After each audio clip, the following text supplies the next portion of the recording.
into it, Tuma Spider Queen.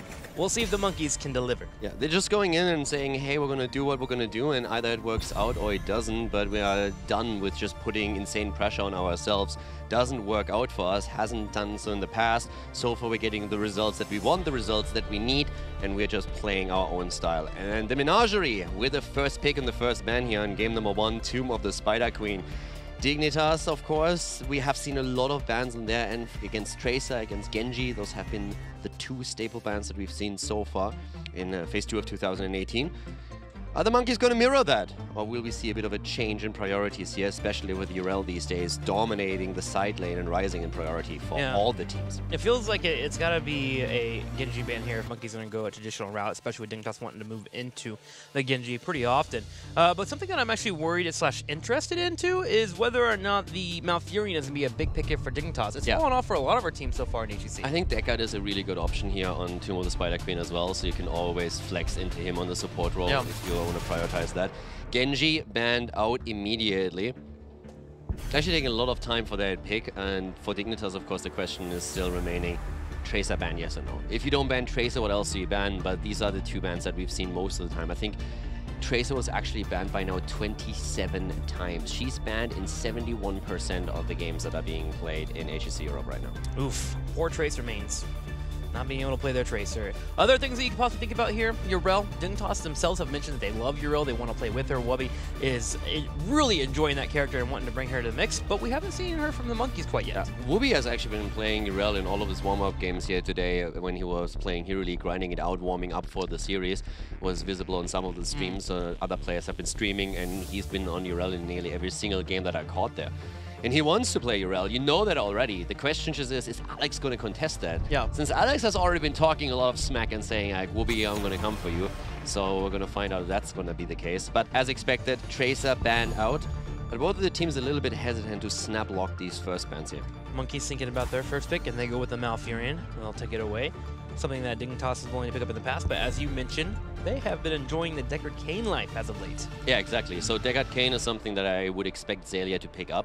I could even see them going into Deckard Cain in the first rotation here already, since there's a good chance that the monkeys are even banning out Deckard if they get the chance to do that.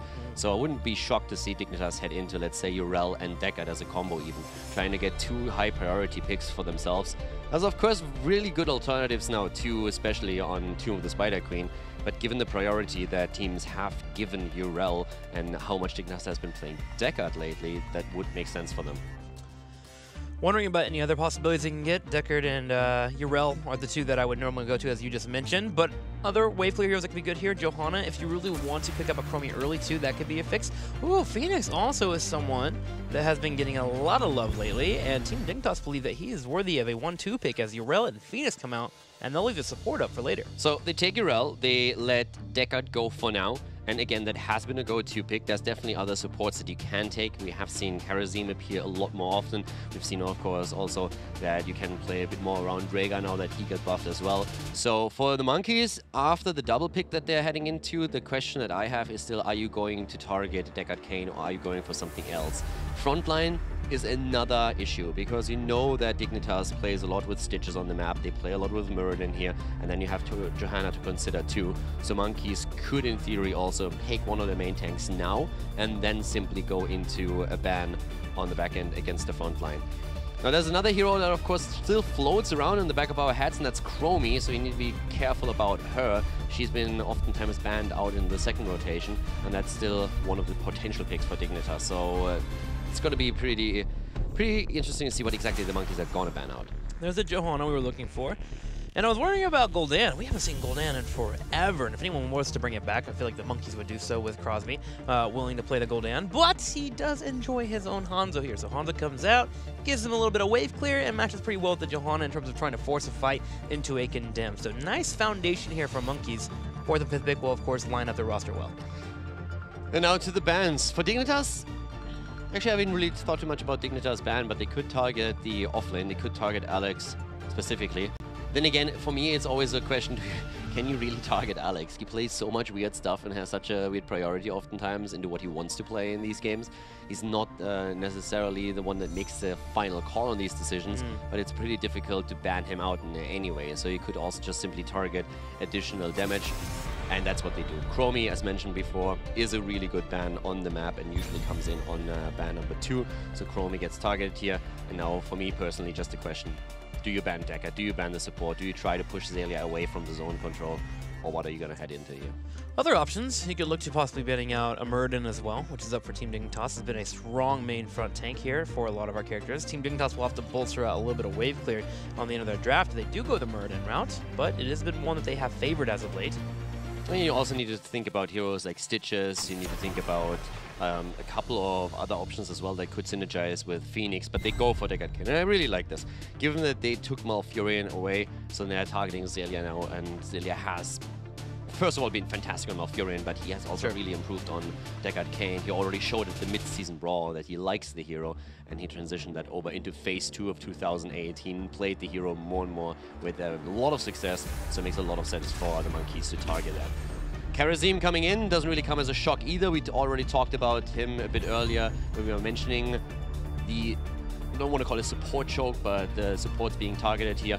And Jaina, who has seen a lot of popularity at the mid-season brawl and is now also a bit more of a staple within the European regional meta. I think Karazim's makes sense here for Xaylia. He's mentioned that his 3 top heroes right now, if he had to pick them, would be Malfurion into Deckard into Karazim. So they go with the 3rd option slot.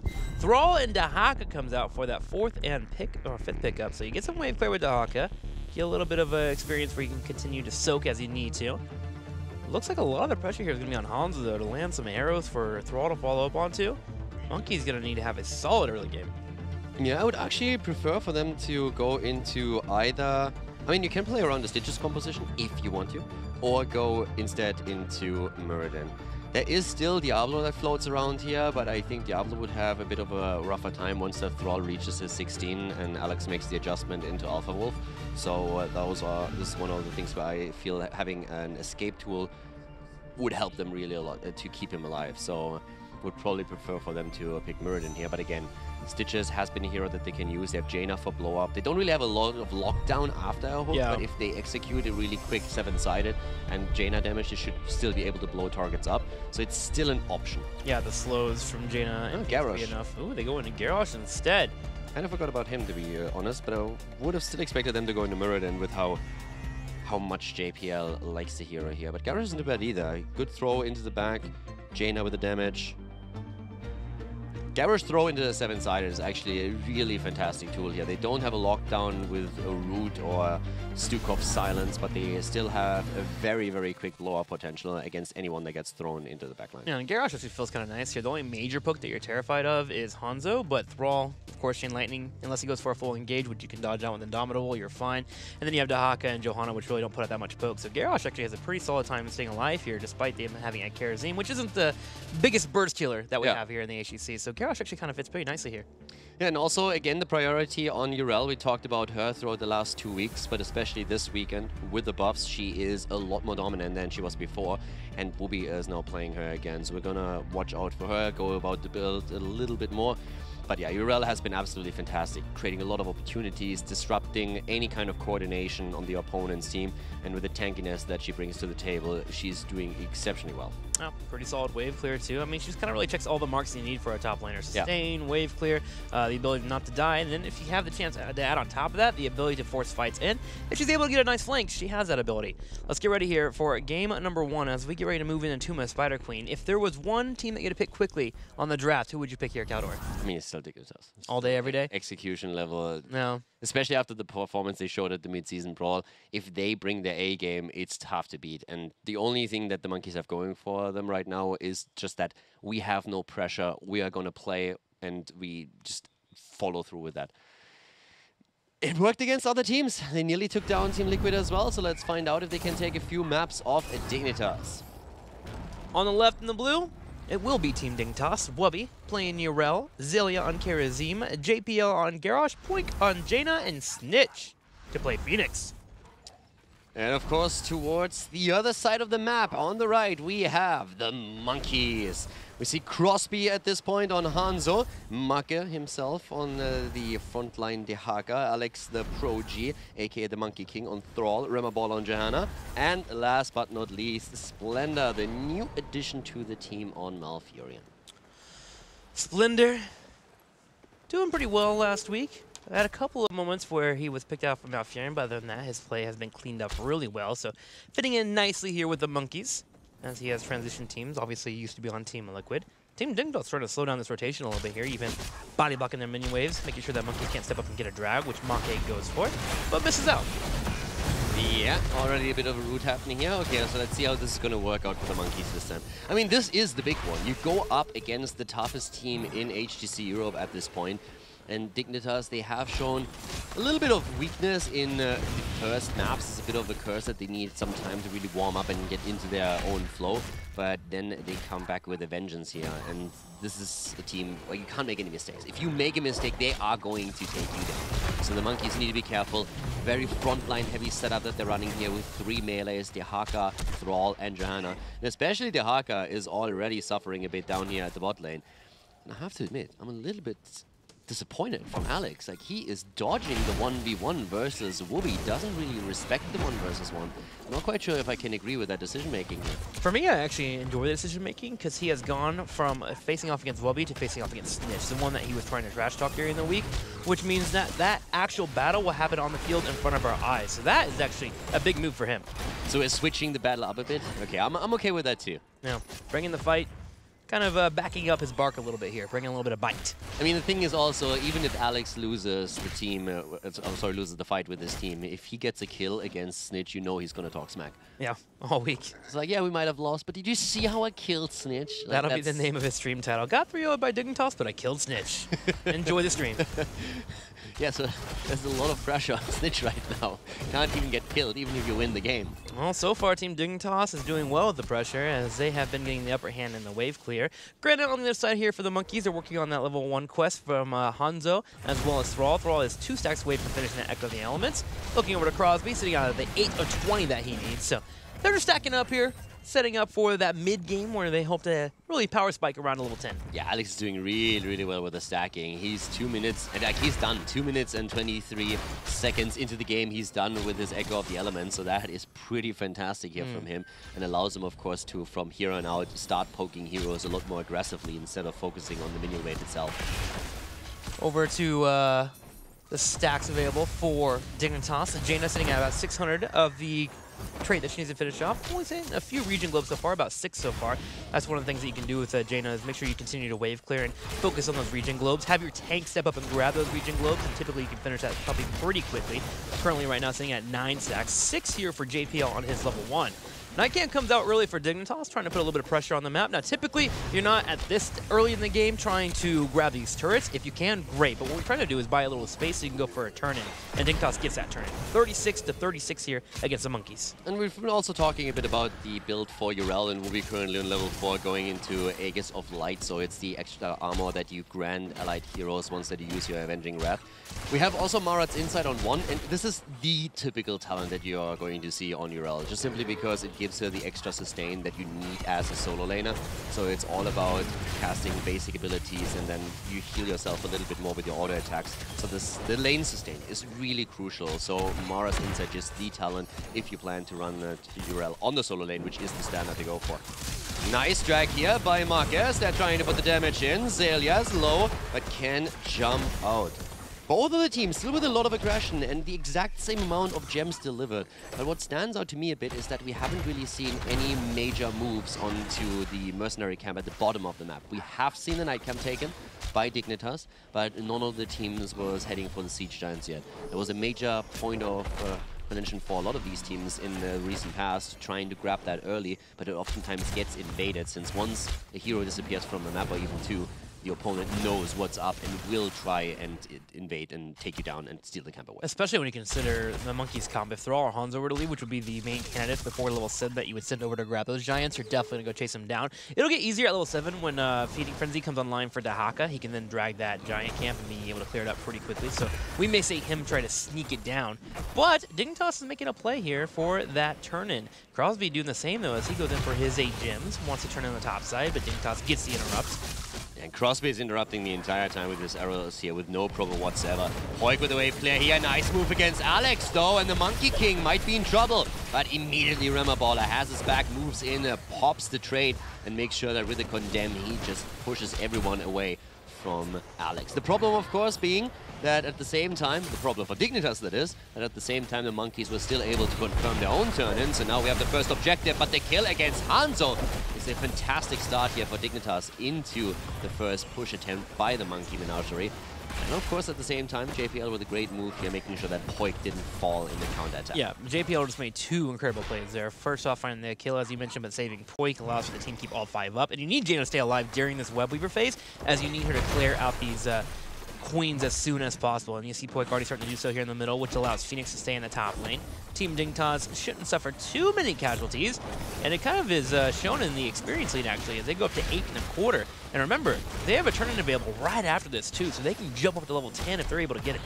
Also, with a slight adjustment when we are talking about the build on Urel, normally on level 7, what you see on most maps is him going into the Divine Pig, also sometimes known as Divine Steed, which just allows you to move a lot faster on the map. It gives you a lot of escape tools as well. But this is one of the smaller maps that we have in the pool, so right now there's a slight adjustment going away from the standard talent in Europe and instead going for Samara's Light. Trying to get that extra movement speed here, depending on your health pool. When you're about 50%, you get that movement speed. Able to zip around. Team Dignitas gets a turn-in that we were talking about, and they'll be playing for 10 here. As they sit at about 9.25 in experience, should be able to get 9.5 as they soak that middle and bottom wave. I mean, this is just bad news for the Monkeys. The first turn-in didn't really give them a whole lot. Dignitas is still in the lead when it comes to experience, and now they have their own Web Weaver wave, and this one is going to hurt, especially since Dig is about to hit level 10. So once that's the case, they can simply invade any fort and start and take a fight here and take opponents down, and they're going to look for exactly that. So the Monkeys need to be extremely careful while defending against the Web Weavers. This is going to be rough for them. That it is. Remember, trying to put some blinds on Snitch so they don't burn those turrets down too quickly. 7-sided strike even coming out here. Why not? You have a 10 level lead on your opponent, and you can wait for that cooldown. It's only 50 seconds, so Zelia tries to put a little bit of damage on Rimmer. That allows Snitch to step up and continue to get the min wave. But look at the middle. That's where the major pressure is coming here for Team at Dignitas, as they're already sieging upon this fort and attempting to even take it out. Yeah, they're more than a level ahead by this point, and now we are just seeing that fort fall. It's rough for the Monkeys. This is one of those situations where the only thing that you can do is you take the beating and you try to survive to fight another day. You take your own level 10 and then you try to go into a team fight and secure your own turn-in. Both teams have at this point enough gems to go for turn-in number 2. The Monkeys now finally with their own heroics as well. Blessed Shield, Isolation. We have the arrow on Hanzo that he can now use as a follow-up. So there's definitely a CC chain that they can now establish. They're also thinking about his heroic here. Somewhere maybe a pickup. Twilight Dream comes out. Oh, but Johanna, though, steps up and is taken a 7-sided strike to the face. Thunder comes in, gives a Twilight Dream. They're trying to fight back against Team Dignitas, but Poik is able to sneak out and get to the Night Aura. And here comes the salvo. Alex Proji is down. The Monkey King falls as we have Team Dignitas taking out 2. And remember, Paul, I think he could have walked out of the 7-sided there. I think the thought process at the beginning was to just move more heroes into the circle so that the damage would be spread, but he still soaked most of it. He could have moved out in that situation, and they lost a huge amount of gems in this case. Alex actually had 24 gems as he was thrown into the backline and blown to pieces. So we have 3 kills against 0 in favor of Team Dignitas. They summon the Web Weavers once again, secure that second objective for themselves, and are already 1.5 levels ahead. Earthquake was chosen in the last fight and was used. Oh, hang on, though. As we're having some aggression from Monkeys, they're trying to jump on top of JPL, but Zelia steps up and puts some damage on Alex and Proji. Gets hit with a Blizzard. Make also being slowed. 7-sided strike coming out. He has to burrow just to stay alive, but Snitch is able to take him out with a final auto attack, and that's 2 more kills as Team Dignitas is starting to run over the Monkeys. Cena is absolutely destroying right now. Make was holding the main amount of gems for them after Thrall fell earlier. So they just lost another 27, which means that in total, 51 gems have been lost in the last 2 minutes. Fantastic play by Dignitas here, and they're mercilessly pushing through that mid lane, dropping that keep. Well, we see Garrosh at the top doing work, level 13 in their hands. Nearly a 4-level advantage. The arrow is strong, though, hitting Poik in the back, but there is no follow-up. The spell cap is still up. Team Dignitas has full protection here from any damage coming out from the Monkeys. Salvo comes out too. It's up again. Hits 4 members. Alex Proji's low. Won't have to back up, and Splendor completely out of mana. Make gets caught by JPL and tossed into the middle of a fight. And meanwhile, this top lane continues to push in, but so does the bottom lane. Yeah, right now Dignitas, they just don't know what to attack first. They don't know if they can go for core yet because the death timers are so low. I mean, we're only 10 minutes into the game, so they decide instead to focus for the second keep. They are 4 levels ahead right now. 7 kills against 0. Whoopi jumping into the backline. A couple of V-steps coming out as the 2 solo laners are going toe-to-toe here for a moment, but Dignitas is just destroying everything now. That they are. 5 level lead. Wowzer. As Team Dignitas clears out everything in terms of the front layer defense. They take out 2 keeps, and they're playing for a 3rd on this push. This is Dignitas just playing quick match at this moment. 4 level lead by now. The Monkeys finally reach level 12, but there's a 2 talent advantage for Dignitas, and it's just a full fiesta as we see another kill coming in. Here comes the circle. Down he goes. Marker is dead. 9 kills against 0. The Monkeys getting completely steamrolled here. Dignitas is going straight to business here as they move towards the core. Start to apply some damage. Splinter gets a nice root on Phoenix, but Snitch is going to go ahead and sidestep that arrow. It hits Karazim instead. But with catapults now starting to make their way in through the middle wave, Team Dignitas feels like they have full control here, and still that 5 level lead is in effect. I feel it's a fair statement. If you have a 5 level lead, then full control is usually something that is appropriate. Yeah, I was hesitant to say that, but I think I agree with you. Splinter gets knocked up again. There comes a beautiful Q from Poik as he clears him up. The core still has its shields, but Dignitas, they want to change that. The biggest problem that Dignitas has right now is that the low death timers of Monkey Menagerie are bringing them back to defend over and over again. But this, I mean, this is a disaster. The Monkeys, 12 kills against 0. Make it stop. There's children watching. It's about to stop. 40%, 30% on the core. Karazim brings out a couple punches and a couple of kicks as he'll get the kill. Azalea giving the final blow onto Alex. And Dignitas go up 1-0. No 1v9 for Alex today.